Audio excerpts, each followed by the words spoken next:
നമസ്കാരം. സുഭാഷിതം ചാനലിലേക്ക് എല്ലാവർക്കും സ്വാഗതം.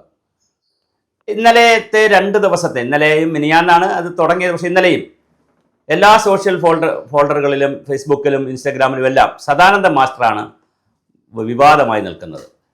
എന്തിനാണ് സദാനന്ദ മാസ്റ്റർക്ക് രാജ്യസഭാ അംഗത്വം കൊടുത്തത്? അപ്പോൾ ഇതിൻ്റെ ഹിസ്റ്ററിയും ഇതുമായി ബന്ധപ്പെട്ട കാര്യങ്ങളുമൊക്കെ നമ്മുടെ പ്രേക്ഷകർ നമ്മളോട് ചെയ്യണം എന്ന് ആവശ്യപ്പെട്ടിരുന്നു. അതുകൊണ്ടാണ് വളരെ നിഷ്പക്ഷമായ ഒരു വീഡിയോ ചെയ്യാൻ ഉദ്ദേശിച്ചിരിക്കുന്നത്. സദാനന്ദൻ മാസ്റ്റർക്ക് ഇത് കിട്ടുന്നത് ഭരണഘടനയുടെ ആർട്ടിക്കിൾ 80(1)A അനുസരിച്ച് 3-4 മേഖലയിലുള്ളവർക്ക് ഉള്ള 12 പേരെ രാജ്യസഭയിലേക്ക് നോമിനേറ്റ് ചെയ്യാം. പ്രസിഡന്റ് നോമിനേറ്റ് ചെയ്യുമ്പോൾ ഒരു സുവമോട്ടോ അല്ല, കേന്ദ്ര ഗവൺമെൻറ് ആയിരിക്കും അതിനുള്ളൊരു ശുപാർശ കൊടുക്കുന്നത്. അപ്പോൾ അതിനകത്ത് വരുന്നത് കല, സാഹിത്യം, ശാസ്ത്രം, സാമൂഹ്യ സേവനം, ഇതാണ് പ്രധാന മേഖലകൾ. പിന്നെ അതിനകത്ത് സാംസ്കാരികം, കായികം ആളുകൾക്കും കൊടുത്തിട്ടുണ്ട്. ഇപ്പോൾ PT ഉഷയ്ക്ക് കൊടുത്തു, അത് കായിക രംഗത്തുള്ളതാണ്.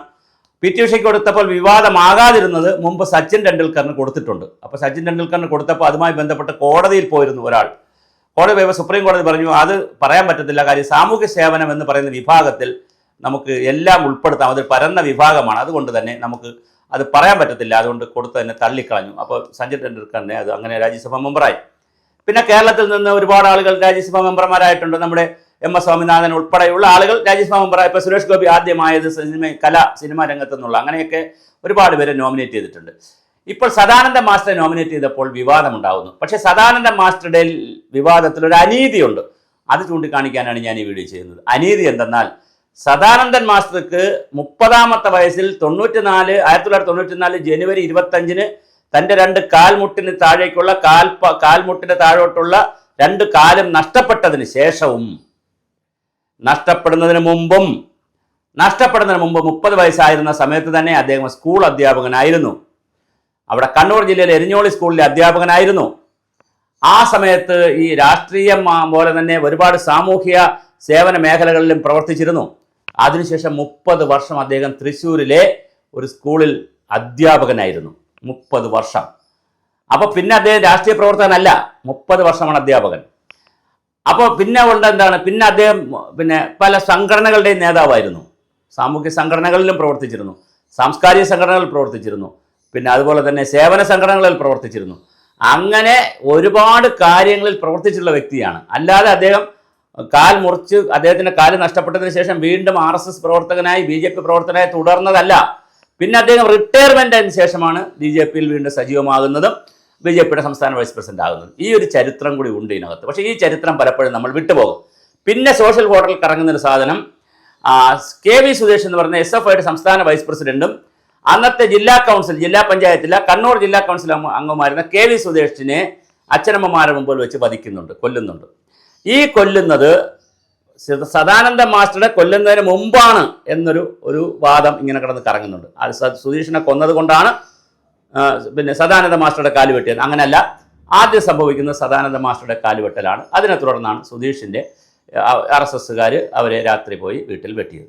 ഇനി സദാനന്ദ മാസ്റ്റർ വെട്ടുന്നതിന് മുമ്പുള്ള ചില കാര്യം, ഒരു ശ്രീകൃഷ്ണ ജയന്തിയുമായി ബന്ധപ്പെട്ടൊരു വിഷയം കൂടി കറങ്ങുന്നുണ്ട്. ജനാർദ്ദൻ എന്ന് പറയുന്ന സദാനന്ദ മാഷിൻ്റെ ഒരു ബന്ധുവും കൂടെ ഉള്ള ബന്ധുവിൻ്റെ മക്കളെ ഉൾപ്പെടെ അദ്ദേഹം ബ്രാഞ്ച് സെക്രട്ടറിയാണ്, CPMൻ്റെ ബ്രാഞ്ച് സെക്രട്ടറിയാണ്. സദാനന്ദ മാസ്റ്റർ RSSൻ്റെ പ്രവർത്തകനുമാണ്. ആ ഒരു വ്യത്യാസം മനസ്സിലാക്കി വേണം നമ്മൾ പഠിക്കാൻ. അപ്പോൾ ശ്രീകൃഷ്ണ ജയന്തിയുടെ ആയി ബന്ധപ്പെടുത്തി അദ്ദേഹം സ്കൂളിലെ അധ്യാപകനാണ് ഈ സദാനന്ദ മാസ്റ്റർ. ആ സ്കൂളിലെ ശ്രീകൃഷ്ണ ജയന്തി ആയതുകൊണ്ട് ആ സ്കൂളിലെ കുട്ടികളെ, അമ്മമാരെയും ഒക്കെ ഒരുപാട് മാതാപിതാക്കളൊക്കെ ശ്രീകൃഷ്ണ ജയന്തി പങ്കെടുത്തു. സ്ഥലം കൂത്തുപറമ്പാണെന്ന് മനസ്സിലാക്കുക, കമ്മ്യൂണിസ്റ്റ് കോട്ടയാണ് അവിടെ, അതും കൂടെ നമ്മൾ മനസ്സിലാക്കുക. അങ്ങനെ ഇതിൽ പങ്കെടുപ്പിച്ചപ്പോൾ ഈ ബ്രാഞ്ച് സെക്രട്ടറിയുടെ മക്കളെ കൂടെ കൊണ്ടുപോയതിൽ വലിയ വഴക്കുകൾ നടന്നു. അതിൻ്റെ ബേസിൽ ഒരു സംഘർഷം ഉണ്ടായി അവിടെ.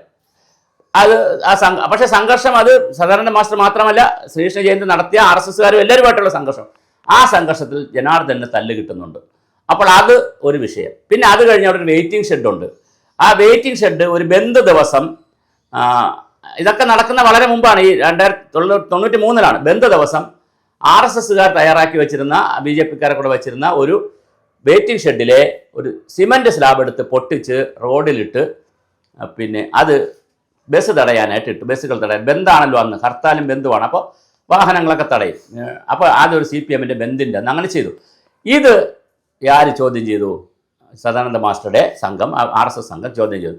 ഇങ്ങനെ പല പല പല പല കുഞ്ഞു കുഞ്ഞു കുഞ്ഞു സംഘർഷങ്ങൾ അവിടെ വന്നതിന് ശേഷമാണ് കുഞ്ഞു കുഞ്ഞു കാര്യങ്ങൾ നടന്നപ്പോൾ ഇതിനെല്ലാം സദാനന്ദ മാസ്റ്ററിനെ വകവരുത്തിയാൽ ഇത് പറ്റും, അദ്ദേഹത്തെ ഒന്ന് കൈകാര്യം ചെയ്യാൻ പറ്റുമെന്നുള്ള ഒരു രാഷ്ട്രീയ സംഘർഷത്തിൻ്റെ ഭാഗമായിട്ടാണ് സദാനന്ദൻ മാസ്റ്റർക്ക് കാലം നഷ്ടപ്പെടുന്നത്. ഇതുപോലെ KT ജയകൃഷ്ണൻ എന്ന് പറഞ്ഞ് മറ്റൊരു അധ്യാപകൻ, സ്കൂൾ അധ്യാപകൻ, വലിയ തീപ്പരി നേതാവായിട്ട് അവിടെ യുവമോർച്ചയുടെ നേതാവായിട്ട് വളർന്നു വന്നു. അദ്ദേഹത്തിന് ഒരു കാരണവുമില്ലാതെ തന്നെ, പ്രത്യേകിച്ച് ഒരു കാരണവുമില്ലാതെ തന്നെ അദ്ദേഹത്തിൻ്റെ സ്കൂളിൽ വെച്ച് ജയകൃഷ്ണനെ കുട്ടികളുടെ മുമ്പിൽ വെച്ച് വെട്ടിക്കൊന്നു. അതൊരു രാഷ്ട്രീയ കൊലപാതകമായിരുന്നു. അപ്പോൾ അതിൻ്റെ പേരിൽ ജയകൃഷ്ണൻ്റെ സ്കൂളിലെ കുറേ കുട്ടികൾക്ക് മാനസിക രോഗികളായി തന്നെ മാറിയ കഥ. കാര്യം അവരുടെ കുട്ടികളുടെ മുമ്പിൽ വെച്ചാണ് ഈ വെട്ട് നടക്കുന്നത്, സ്കൂളിനകത്ത് വെച്ചാണ്. അപ്പോൾ അങ്ങനെയുള്ള ഞാനൊരു സർവീസ് വേറൊരു എൻ്റെ ഒഫീഷ്യൽ സർവേയുമായി ബന്ധപ്പെട്ട് പോയപ്പോൾ ഈ ജയകൃഷ്ണ മാഷിനെ കൊന്ന സ്കൂളും ക്ലാസ് റൂമൊക്കെ കാണാൻ അവസരം ഉണ്ടായി. അത് കാണാൻ പോയതല്ല, മറ്റൊരു പരിപാടിക്ക് അതുവഴി പോയപ്പോൾ എനിക്ക് പ്രവർത്തകർ, എന്നെ ഓഫീസിൽ നിന്നുള്ള പ്രവർത്തകർ കാണിച്ചു തന്നു, അവിടെ കണ്ണൂരുള്ള സ്റ്റാഫ് കാണിച്ചു തന്നു, ഇതാണ് സ്ഥലമെന്ന്, ഒരു അക്കാഡമിക്കായിട്ടുള്ള ഇൻട്രസ്റ്റ്. അപ്പോൾ ഞാൻ പറഞ്ഞത്, കണ്ണൂരിൽ നടന്നിട്ടുള്ള കൂത്തുപറമ്പ്, തലശ്ശേരി, ചൊക്ലി, പാനൂർ മേഖലകളിൽ എല്ലാ കാലം, പക്ഷേ തലശ്ശേരി ബെൽറ്റിൽ എല്ലാ കാലവും RSS, BJP പ്ലസ് CPM സംഘർഷമുണ്ട്. പിന്നെ CPM കോൺഗ്രസ് സംഘർഷമുണ്ട്. പക്ഷേ ഈ മുഴുവൻ സംഘർഷങ്ങളുടെയും മുഴുവൻ ഉത്തരവാദിത്വം സദാനന്ദ മാസ്റ്റർ മണ്ടയിൽ വെച്ചുകൊണ്ടുള്ള ഒരു പ്രവർത്തനമാണ് നടക്കുന്നത്. സദാനന്ദ മാസ്റ്റർ 30 വയസ്സിൽ ഈ വെട്ട് കിട്ടുന്നതോടുകൂടി അദ്ദേഹം അധ്യാപകനായി മാറുകയാണ് ചെയ്യുന്നത്. അദ്ദേഹത്തിന് ചികിത്സയും അധ്യാപകനൊക്കെ ആയിട്ടൊക്കെ മാറി. അപ്പോൾ കണ്ണൂരിൽ നടക്കുന്ന മുഴുവൻ കാര്യങ്ങളും ഇദ്ദേഹത്തിന് വേണ്ടി വെക്കാൻ കഴിയില്ല. ഒന്ന്. രണ്ടാമത്തെ കാര്യം, ഇതൊരു രാഷ്ട്രീയ സംഘർഷ പരമ്പരയുടെ ഭാഗമായിട്ടാണ് ഇതെല്ലാം അവിടെ നടന്നിട്ടുള്ളത്. ഓരോ രാഷ്ട്രീയ സംഘർഷത്തെയും നമ്മൾ പ്രോത്സാഹിപ്പിക്കുന്നില്ല. കാര്യം അമ്മമാർക്കും സഹോദരങ്ങൾക്കും നഷ്ടപ്പെടുകയാണ്. നോക്കൂ, സദാനന്ദ മാസ്റ്ററുടെ ഭാര്യ, മകളൊക്കെ ഇപ്പോൾ ജീവിച്ചിരിപ്പുണ്ടല്ലോ. അവർക്കെല്ലാം കാലില്ലാത്ത അച്ഛനെയാണ് കാണാൻ പറ്റുന്നത്, കാലില്ലാത്ത ഭർത്താവിനെയാണ് കിട്ടുന്നത്. ഇതൊക്കെ ജീവിതത്തിൽ നമുക്ക് അനുവദിക്കാൻ കഴിയുന്ന കാര്യമല്ല. ഒരു രാഷ്ട്രീയ സംഘർഷവും പറ്റത്തില്ല. പിന്നെ അവസാനമായൊരു വാക്ക്, സാമൂഹ്യ സേവനം എന്ന വിഭാഗത്തിൽ ഉൾപ്പെടുത്തിയിട്ടാണ് സദാനന്ദൻ മാസ്റ്റർക്ക് ഇത് കൊടുത്തിരിക്കുന്നത്. അത് RSS പ്രവർത്തകനായതുകൊണ്ട് കൊടുത്തതല്ല, BJPക്കാരനായതുകൊണ്ട് കൊടുത്തതല്ല. പക്ഷേ അത് സ്വാധീനിച്ചിട്ടുണ്ട്, അതായതുകൊണ്ടാണ് കിട്ടുന്നത്. പക്ഷേ എങ്കിലും കൺസിഡർ ചെയ്തിരിക്കുന്ന കാര്യം, ഫയലിൽ കൺസിഡർ ചെയ്തിരിക്കുന്ന കാര്യം 30 വർഷത്തെ അദ്ദേഹം ഒരു അധ്യാപകനവും മറ്റ് സാമൂഹ്യ സേവന രംഗങ്ങളിലെ പ്രവർത്തനങ്ങളുമാണ്. RSSകാരനായതുകൊണ്ടാണ്, അല്ലെങ്കിൽ BJPക്കാരനായതുകൊണ്ടാണ് കേന്ദ്ര ഗവൺമെൻറ് പരിഗണിച്ചത് എന്നുള്ളത് യാഥാർത്ഥ്യമാണ്. ഇതൊക്കെയാണ് ഇതിൻ്റെ കഥകൾ. അപ്പോൾ ആവശ്യമില്ലാത്ത ഒരുപാട് ഊമക്കഥകൾ ഇറങ്ങുന്നത് കൊണ്ടാണ് ഇത്തരത്തിലൊരു വീഡിയോ ചെയ്തത്. ഒരു രാഷ്ട്രീയ സംഘർഷവും ഇനി അവിടെ ഉണ്ടാകാതിരിക്കട്ടെ.